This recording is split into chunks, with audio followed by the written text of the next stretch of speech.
Over the last several weeks after the Cybertruck delivery event, it's now become clearer and clearer that Tesla has a major hit on their hands. The reviews from both the auto expert industry and big name influencers have all been through the roof positive. To top it off, Tesla gave Sandy Munro, a well-respected auto expert, a tour of the Cybertruck production, and everyone was blown away. Our guest today has done a review of his forecast for Cybertruck deliveries in 2024 and beyond. Let's hear his reasoning and his analysis. And it's our good friend Larry Goldberg. He does a lot of deep dive interviews. You should check him out on his X account at Tesla Larry, because many of these topics, like this one, he's prepared a full review. You should check that out, but we'll review some of it today. Welcome, Larry. Thanks, Herbert. Great to be here. So this topic about the Cybertruck, because you saw the production line, you gave it some more analysis, and you've got some forecasts for 2024. That's not necessarily that crazy, but it's more than what certainly mainstream media is saying. But even within the Tesla retail community, we had a discussion with a number of other Tesla bulls, and they felt that you were a little bit more optimistic than they were. So let's hear your thoughts about this. It's interesting. I don't think my forecasts are that optimistic, to be honest. I think I have a long history of forecasting in business, and I understand these things are extremely difficult to do. I do tend to try and tamp my enthusiasm. I think I've done that with the Cybertruck. Look, this is a highly automated line, and it dispenses with one of the trickiest parts of all of car building, and that is the paint shop. There's no painting. And so that simplifies the life of the production engineer very dramatically. Now, it does complicate a lot the process of actually bending the stainless steel, preparing the stainless steel, bending the stainless steel. But once that's done, the actual construction of the truck becomes amazingly simplified, particularly with a 48-volt system and the simplified harnessing that they have. So the question is, how quickly can they get those machines dialed in? Because the one overarching fact of this truck is the level of automation they're able to achieve in building those the outer skin of the truck, in particular the doors and the door panels. It is an amazing process, highly automated. The problem with automation is it takes time and effort and skill and focus to dial that in. Tesla's famous for that, and they're working with some very, very strong partners. So in looking at where they are, which amazed me to see how far along they are in the process, how mature the process is, they're at 25% rate of production right now. And it's not really a smooth 25% because it's interrupted every now and again with adjustments to the machines and the dies. And so the result is that they're, somewhere like 15 to 20% production, and they're only running one shift. So the question is, how quickly do they get to 3 shifts running 100%? Well, they'll never run 100%, but even at 80%. And so that's the open question that you have to ask yourself. After I've done the sums and after I've kind of tamped down my enthusiasm, I think that we will deliver Tesla will deliver 100,000 vehicles in this 2024 upcoming fiscal year. And I think that they will reach their 250,000 production for this line in the following year. I'm putting money down on that they will expand the production. Now, they don't have to expand everything in the production, but some of the machinery has to be duplicated. And so I'm hoping they will expand the production, because I think, given what I'm seeing in the marketplace today, I think there's a potential to build this truck to 1 million trucks a year. That's a $40 billion product line. for Tesla. And I think it's going to put all of the traditional manufacturers of large-scale trucks into a very, very tough position. Very, very tough position. I also think that they're going to expand the market for trucks in this country, because that truck is so, it is, it can be used in so many ways. I bought a truck. I managed to get a Founders Edition, and I'm looking forward to its delivery. It's replacing my X, because it is so versatile as a vehicle. And I feel confident that it will drive on the road as pleasantly as my X is able to drive on the road. I put 30,000 miles on my X in my first year, because I've just been traveling the roads of this country. So, I'm pretty excited. Yeah. I don't think I'm getting carried away, though. So, Larry, thank you for that. So you're going to get the Cybertruck Foundation model. Can't wait till you receive it. We're going to show that. Hopefully you'll allow us to do a tour with you, learn more about it. But that's, for the viewers of this channel, you've known Larry. He's very conservative, very measured in his thinking.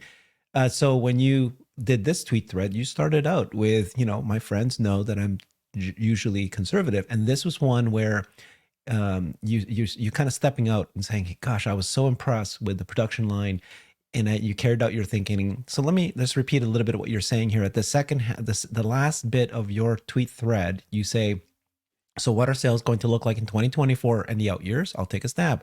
Having seen the production facilities in a video shown to date, the line is clearly capable of far more than 250,000 trucks per annum, the number we were sandbagged with. So you're not saying now, you're saying, that it's really on its way.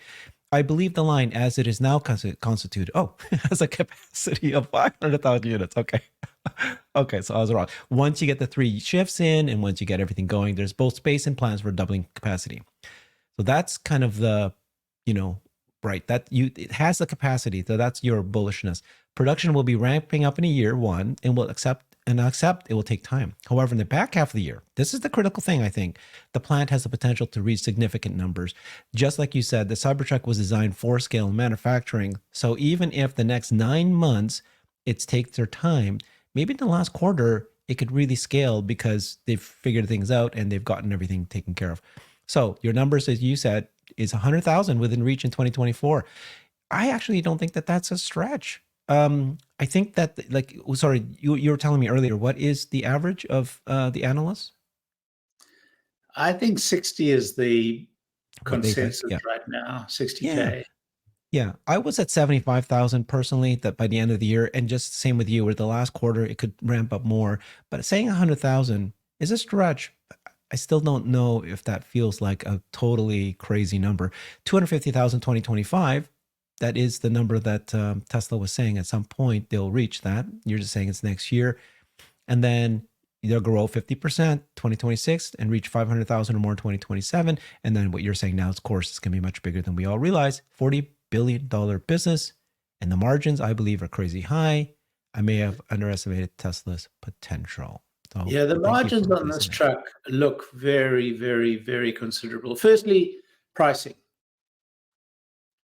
It's quite clear the market at this point is prepared to pay a significant premium for this truck. I know I did. I've seen 1 or 2 complaints on the boards about pricing. Somebody who was very bitter and twisted that they're not going to be able to afford a Foundation series truck. But the demand is there.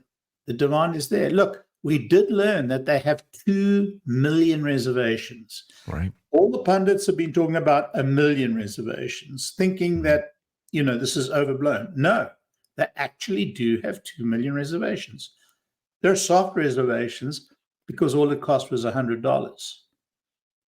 But, I was thinking originally they would get 15, 20% of those reservations to convert. I'm now tending towards the 50% reservation mark. And that's just reservations. And they got to work through. We learned on the 3 and the Y that, the reservation holders weren't the biggest numbers that bought the truck. Brand new buyers came in, the cars. Brand new buyers came in and bought the cars. So I just see demand going up and to the right. Could be wrong. No, the demand, you're right. The demand is actually very encouraging. I mean, the all the YouTube experts came out, or not experts, but I'm sorry, the YouTube celebrities came out, and the reviews are fantastic. But then Sandy Munro, the auto expert, came out, and everything's looking like this is a major hit. This morning, though, let me address this. Reuters came out with an article, and they published this morning, saying that the issue with the production for Cybertruck is going to be the battery production, the 4680 cells. Elon has said the prototypes are easy, production is hell, but when it comes to the long-awaited Cybertruck, Tesla's hell is going to be its 4680 battery. They say here that, let me skip this. They say that the factory is currently only churning out the 4680 battery cells at a rate of sufficient to power about 24,000 Cybertrucks a year, a tenth of the required output. Based on a combination of public data and unpublished figures provided by sources. I think they said that they confirmed it with 3 sources somewhere. There, verified by 3 sources. According to Reuters calculations, based on figures from Tesla, verified by 3 sources. Takes about 16 weeks to make 10 million 4680 cells. Translates to just 24,000 pickups, and that's only for the Cybertruck. What's your thoughts on that? Yeah, well, Reuters has got a terrible, terrible track record on reporting Tesla events. I mean, one Reuters report was celebrated by a terse answer from Elon Musk on one of their very long reports with one simple word. So, and it wasn't this is great reporting. It wasn't, great. I mean, Reuters, for whatever reason, have constantly stepped in it.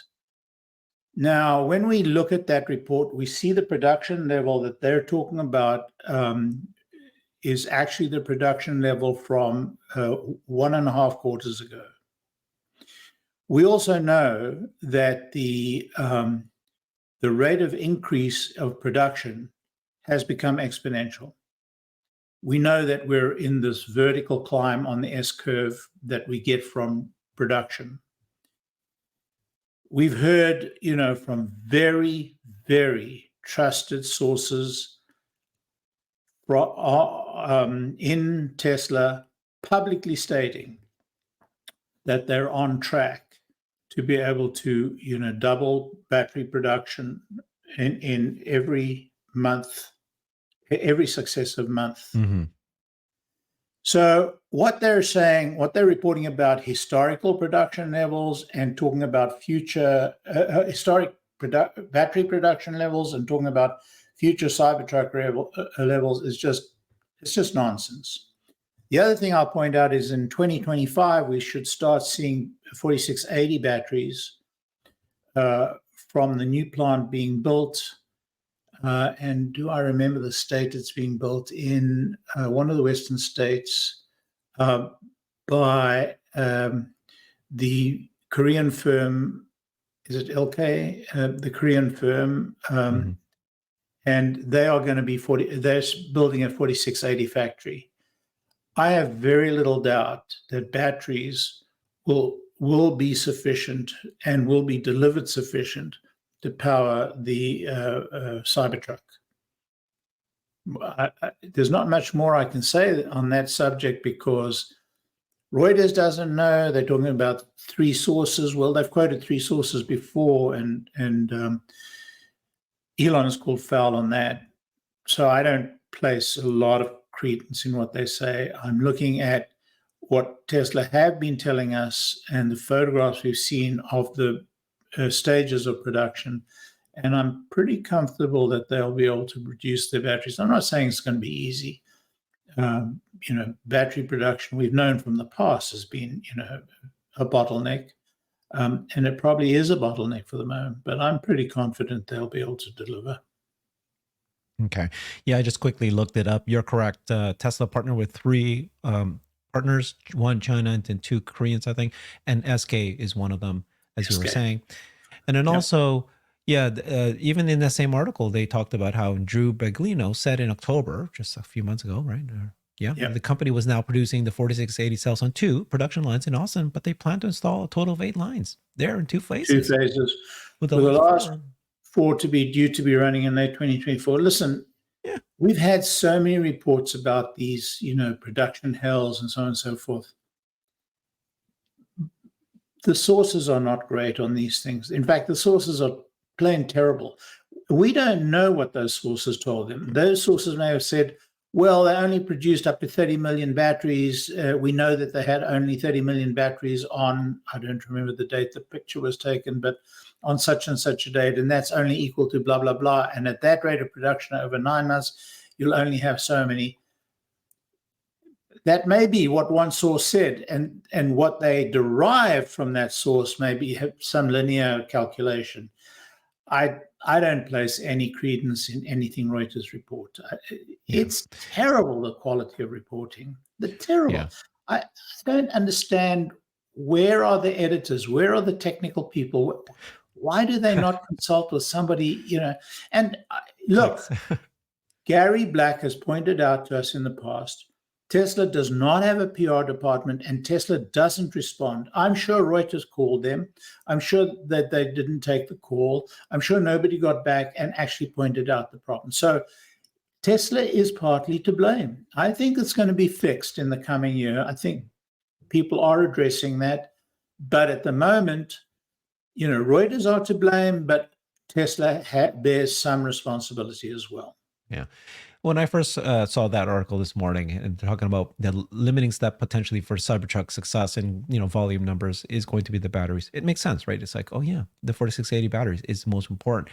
Having said that, after just listening to you, I realized that Elon basically never talked about the battery being the limiting step for the Cybertruck.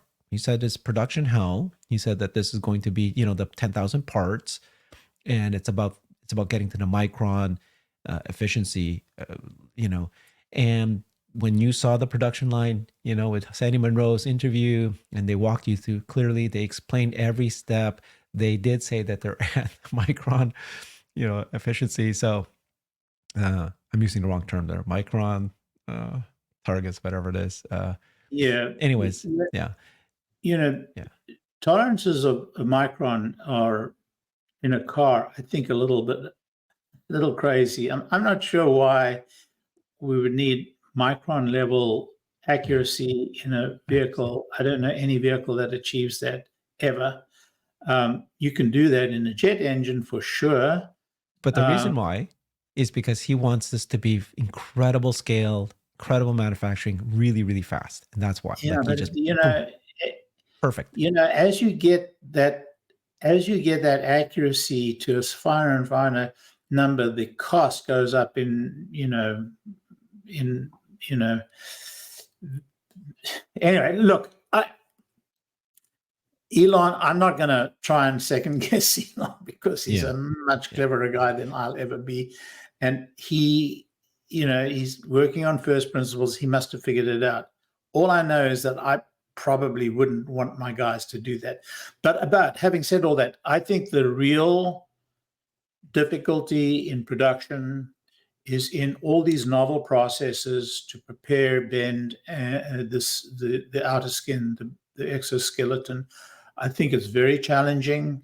Making those doors look very challenging, and it's going to be interesting to watch how they get these machines dialed in and how they add to the machine. The one thing that struck me about everything I saw, both in the factory and in the video, because we didn't see any part of that part of the factory in the tour. One thing that struck me is that there's an enormous amount of space available in the entire line, the entire Cybertruck line. And you can see the Tesla executives, you can see the smiles on their face. They know they haven't hit. They know it. Yeah. They do. Okay, so we'll summarize a little bit of what you said. And so there is been a bit of pushback from some of the Tesla community, just hearing, your optimism. But when you pare it back, you're actually not is I personally don't think I'm hearing anything that's crazy. So let's start with the 2024. Your target is 100,000. Okay, let's say it's only 60,000 or 75,000. That's not it's not a big deal if they don't hit the 100,000. But you're just saying there's a real potential that the final quarter everything's going to be much faster because they're only at 25% rate today. 9 months later, could they increase it to 50%? Speed of the production line. Okay, and then your 250,000 in 2025. Again, that doesn't seem outlandish to me because that is what Elon said that will be. It's whether or not you think you get there by next year versus the following year. And I go back to saying, well, this is designed. The reason why they have this shape is so that it's faster scaling and manufacturing. It's for ease of manufacturing. So that doesn't seem that crazy for me. I don't think it's crazy. I mean, I think that it's well within reach. We don't have an inkling of what's going on internally. We just see what they're prepared to let us see. I'm amazed at how quickly it is ramping just right now. I mean, right. They're really doing 20, 30 vehicles a day. That's very significant. I'm only at number 65, 75 in the list. Can I get my truck, can I get my truck by April? Yeah, I think I will. Anyway, yeah, for sure you will. Yeah. Okay. Well, thank you so much, Larry. That was fun. Tell us if you guys think in the comments what you think about his analysis, his thinking, and the numbers he's throwing out here. Appreciate you guys very much. Follow him on X at Tesla Larry. Thanks, everybody. I've created a website that is the most comprehensive resource for the Tesla investor. Please check it out. Simply go to my website at herbertong.com.